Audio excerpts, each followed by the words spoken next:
match ezili bolongula basheri na bino maya sikeye RTDA Monde. Hey, bazwi wapi uti wapi bampangi bosabone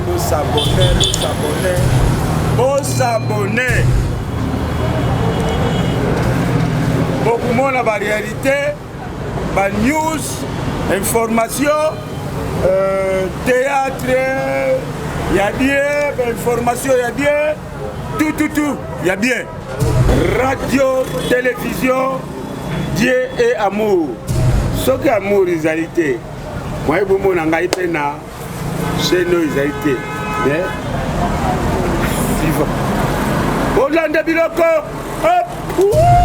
eza iloko nzambe chez nous soki telemi uta mokila to yena ipasula mberi yotuba epasula kibota eza iloko nzambe soki telemi tika RTDA Monde TV. Abonnez-vous massivement. Nulle part ailleurs, vous avez une série Nyoso, et artistes comédiens, vous avez une gaga, vous avez une mission. Il y a qui te connaît les gars, chaîne monte nulle part ailleurs.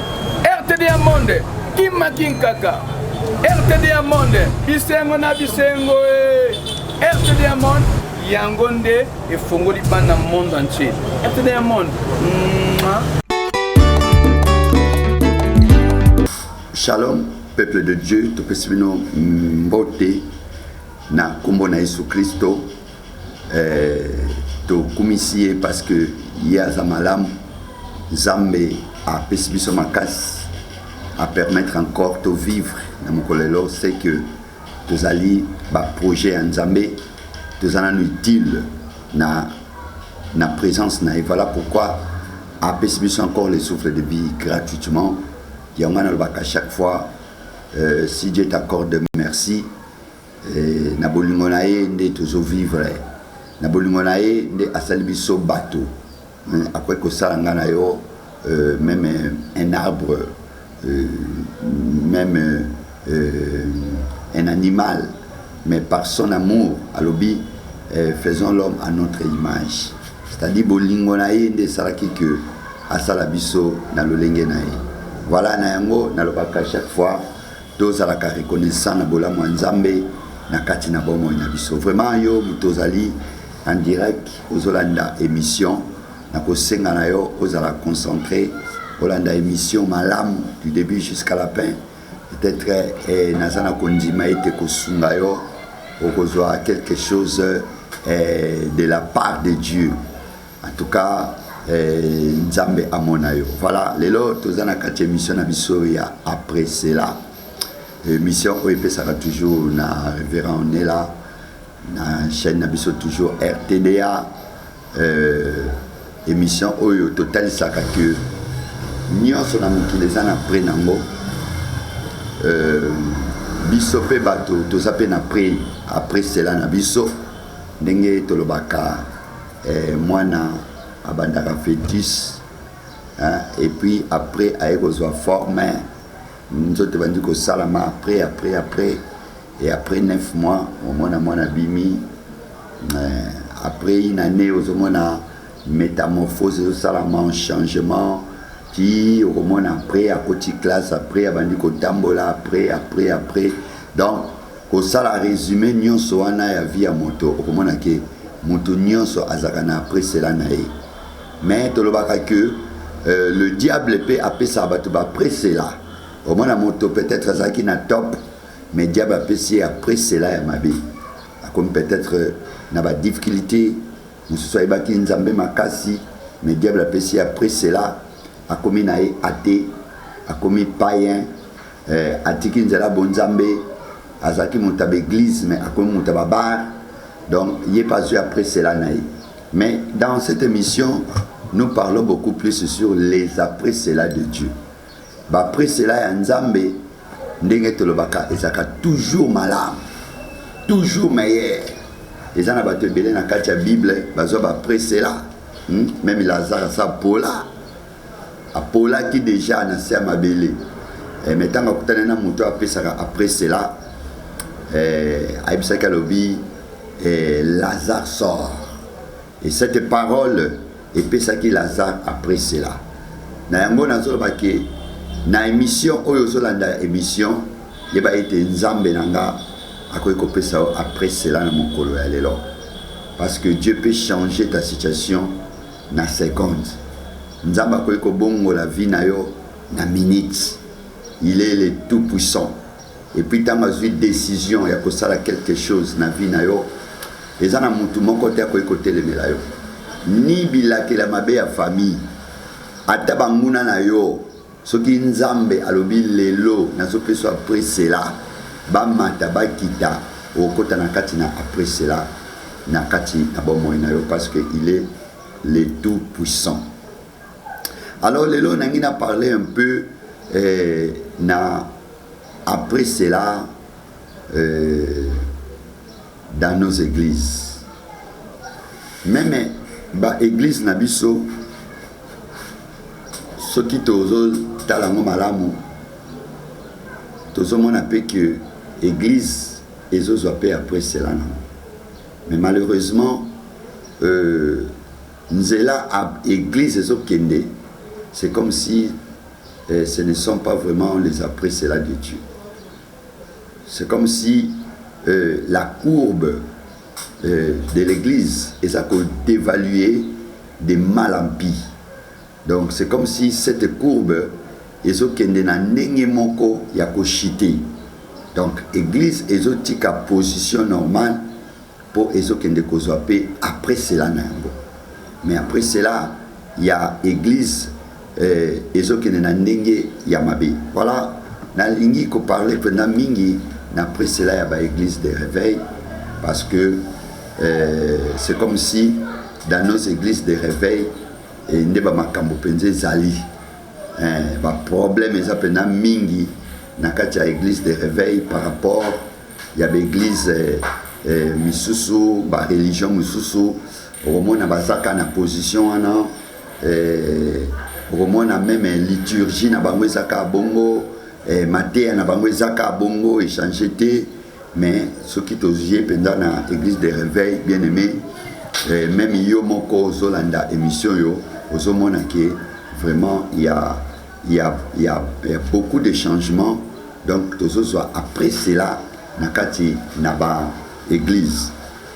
Alors lelo esengeli nzambe asala biso grâce atalisa biso ba voix na e enseigner biso na nzela ya émission oyo toyeba toujours kozonga nakati ya sainte doctrine toyeba kosalela la parole de Dieu dans son intégralité. Tous à la bateau, il y a sentimenté. Tout est à le bananzambe pour notre côté à té, mais tout est à le bananzambe et à la conforme na fondement des apôtres. Parce que l'élo, église, et bandi qu'on dévie un peu. Ah, ndenge ba apôtre, ba bandaki, d'abord ndenge Christ. Abandaki na la foule na les 12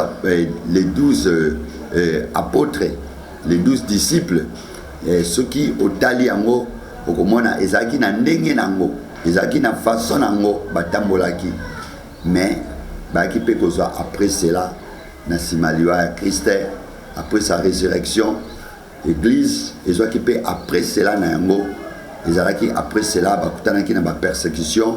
C'est-à-dire que Maloba, au Christ, bango, que comme ils m'ont haï, comme ils m'ont persécuté, ils vous persécuteront. Maloba wana et Koki Samaki. Donc, Bakotaki Nakati, après cela, il y a persécution. Bakomaki Nakati na souffrance. Bakufa ezalaki Kati Nabango. Pour être Makambo changeaki. Bakotaki Nakati na après cela, il y a souffrance, il y a Hérode. À télémelaki bango pour na ko bundi sa église.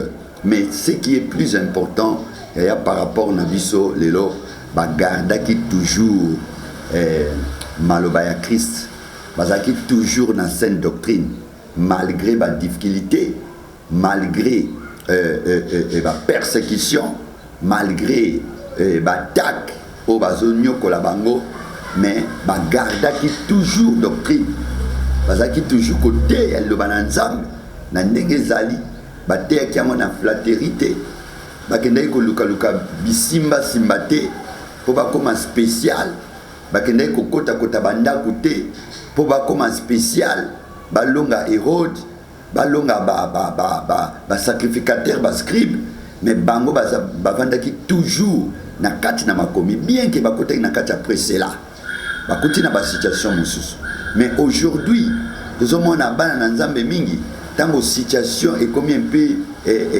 ya kobeba makasi bana na nzambe bazobosana même le fondement bazobosana même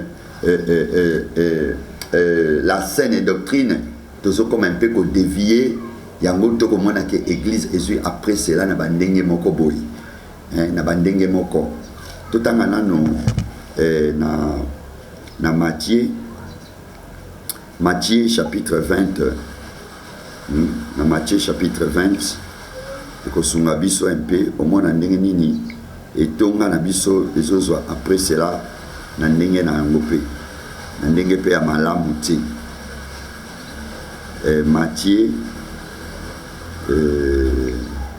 Matthieu chapitre 20 verset 26b et lobby la Bible dit ceci: mais quiconque veut être grand parmi vous, qu'il soit votre serviteur. Et quiconque veut être le premier parmi vous, qu'il soit votre esclave. Voilà. Oyo Matthieu epesi biso ezali maloba ya Christ tango ba disciple bakoma kikowela na nyaza mukolo nani boye neti lelo na tana biso tango église ezwi après cela mutu nyonso alinga azala grand mutu nyonso alinga azala le premier. Voilà problème tokopi nango lelo na kati na église perdre sens mutu nyonso alingi batombola ye mutu nyonso alingi baloba ye bamona ye ndaza danger bamona ye nde nzambe ayitilizaka bamona ye ndayebi makambo bonzambe nyonso. Voilà pourquoi Christ apesa badisciple cours oyo ayebisi bango lobi ke oyo alingi azala grand azala serviteur. Pour la grandeur c'est le service. Soko olingi ozala grand tu dois être serviteur. Mais si tu veux être le premier tu dois être esclave. Donc Christ azotalisa awa que na kati na musala na ye moto oyo alingi azala grand il faut azala moto oyo ali komi pesa na kati na musala na ye na bosolo moto azako se sacrifier pour na musala ya nzambe moto azako mi kaba azako mi pesa.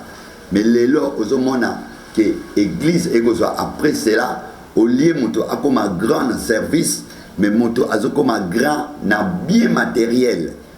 Église ezui après cela makambo changer tebaki ba Paul bazaki puissant tebaki ba Jean-Baptiste bazaki puissant. Notre Seigneur Jésus-Christ était puissant.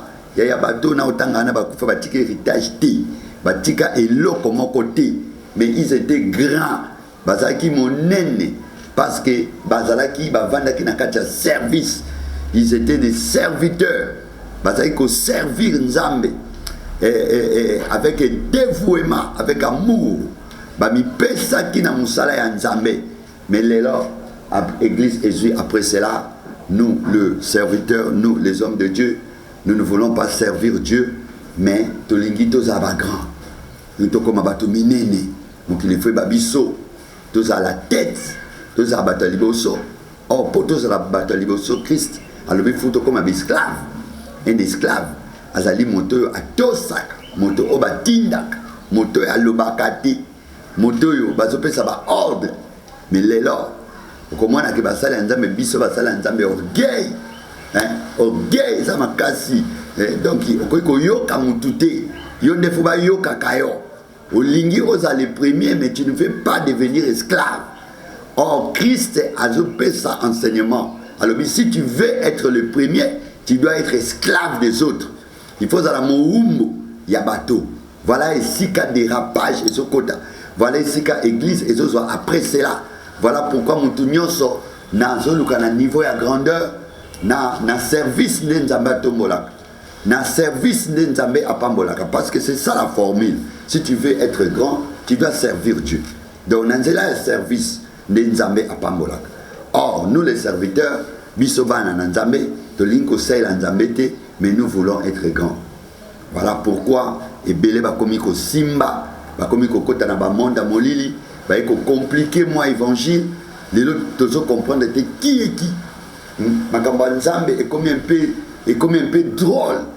To comme na kati ya trouble moko boye, toujours baté, nous sommes tous dans un même sac.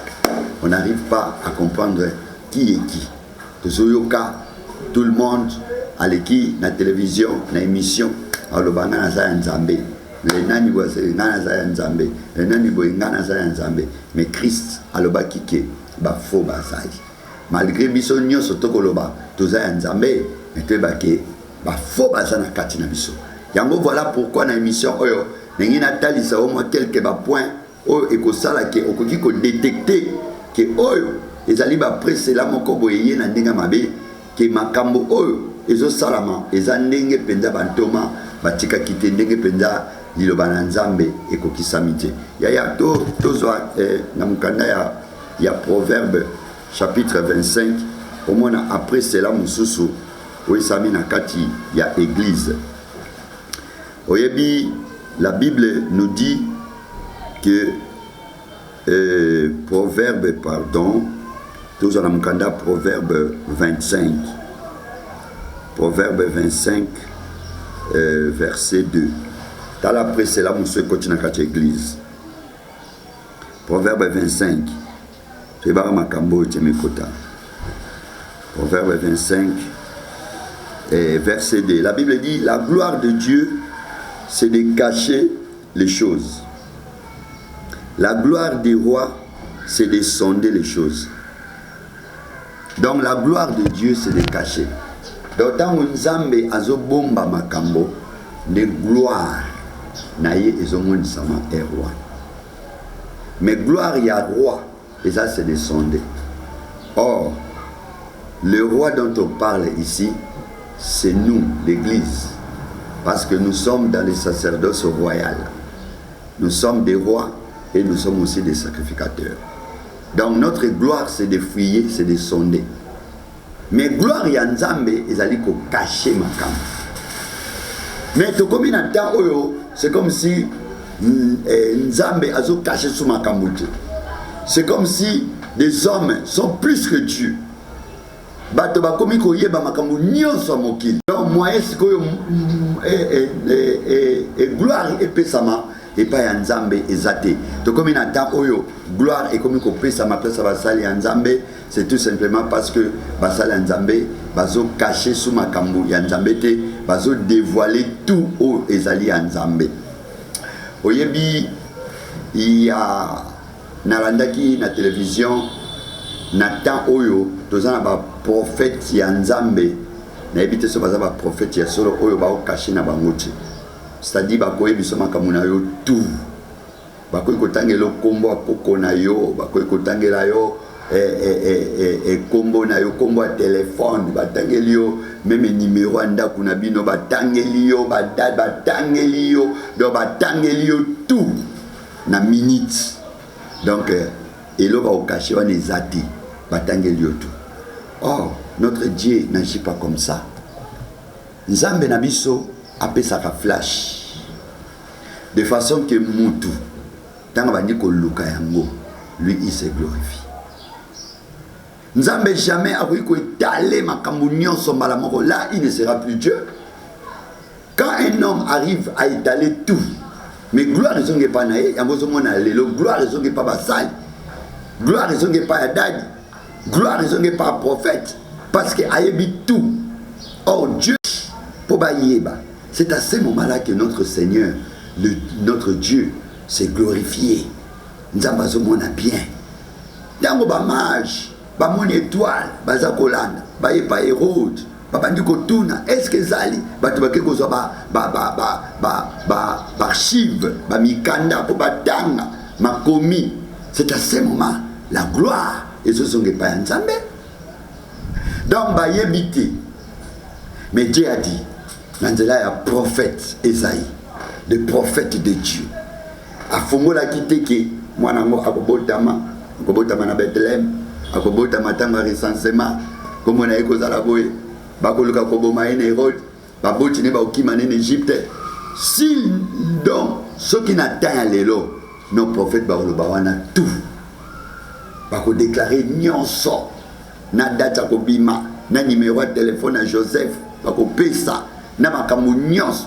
Voilà là où la gloire et ce sont ceux pas Nzambete, l'église continue après cela, il y a kokumisa mingi des hommes de Dieu. Au lieu de kota nakati ya temps messianique, mais on dirait to zonga les sous na temps ya Moïse, c'est-à-dire na temps où le peuple pour avoir quelque chose, il devait toujours demander à Moïse. Donc comme il a temps où il faut senga pas Moïse, vous en avez besoin à mapa, faut senga pas Moïse. Vous en avez besoin à maï, il faut que ce pas Moïse. Vous en avez besoin de l'eau comme Moïse. Or, l'église continue après cela. Et Sengeli Bisso encore. Nous sommes déjà des sacrificateurs et des rois. Et Sengeli na Bisso, Bana Nzambe, tous sont capables de coacher ma bolongo na se, ko bele la pa Nzambe, Nzambe apesa yo biyano, na mituna na yo, na ba solution na yo. La gloire de Dieu, c'est de cacher. Nzamba bomba kapesa ka flash. Voilà pourquoi Balaam, Nicolo ya Mpunda, Balaam a mona anjete, mais Mpunda mona. Dieu, il se cache des choses, mais il se révèle. Nzambe dama bomba kamakambo se révélaka. Alinga bato ba lukai, alinga te abimisa dossier nyonso na mesa étalé à mon mesa. Là il n'est plus Dieu. Là où la gloire n'a eu qu'aux alisoutés, parce que tu as mis nyonso, tu as mis numéro de téléphone, tu as mis adresse, tu as mis makamonyos, tu as mis bureau na opleso salaka, tu as mis tout. Alors en ce moment-là, la gloire est que zonga l'issue pas Nzambete, gloire est que pas monteur a mis makamwana nyonso. C'est ça le problème autokuta na mona kati na ba église na biso. Église continue kati na après cela, église va dire qu'on sombre. Kembo les assupa Nzambete. Kembo et comme pas ya bateau. Bateau bakomi ba Nzambe.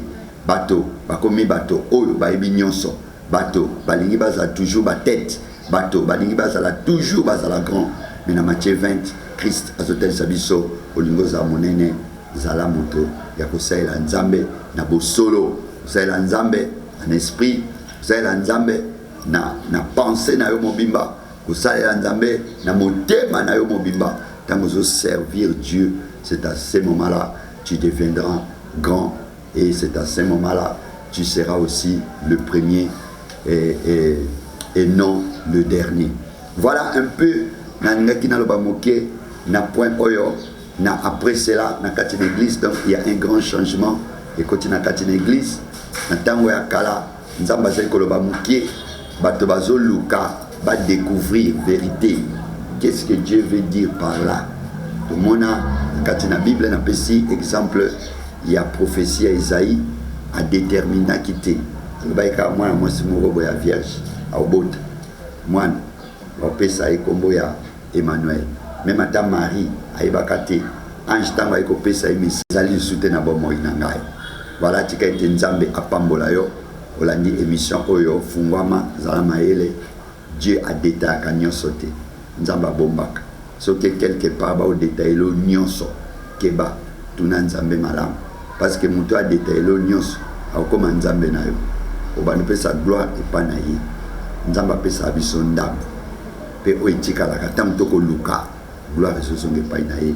Car la gloire du roi, c'est de sonder, c'est de fouiller, c'est de chercher.